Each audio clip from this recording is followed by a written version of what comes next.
SNP MP Ian Blackford had his calls for independence backfire when Boris Johnson explained the entirety of the UK is benefiting from the coronavirus vaccine. Boris Johnson hit out at Mr. Blackford for ignoring the strength of the UK's economy and the fact each devolved government has benefited from the COVID-19 vaccine. The SNP Westminster leader said the UK government has to act in a timely manner.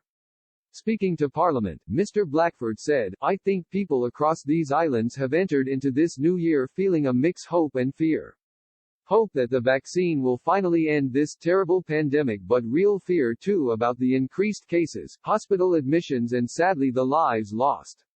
He added, "This phase of the pandemic is now a race to suppress the virus and a race to vaccinate our most vulnerable, but if we are asking people for one last effort, if we are asking them to endure weeks of lockdown, then they need more clarity, they need protection and they need financial support. Most importantly, the UK government has to act in a timely manner."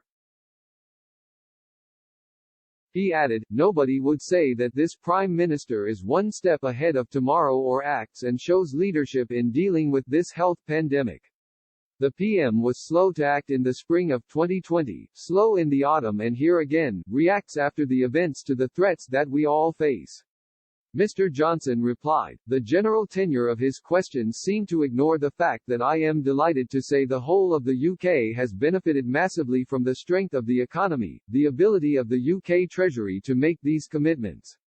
And the mere fact Scotland, Northern Ireland, Wales, every part of the UK which received the vaccine is entirely thanks to our national NHS. That is something we can make common ground with the right honourable gentleman opposite. Mr. Blackford also called for the Prime Minister to close the borders to all but essential travel. He told MPs, on travel, is the Prime Minister prepared to learn from his government's past mistakes? Will he consider closing the UK border to all but essential travel to prevent new strains of the virus spreading? Boris Johnson replied, "As I said just now, we will make sure that we protect our borders from the readmission of the virus, and he has seen what we did already in the case of the South African strain. And will bring forward further measures to stop the readmission of the virus."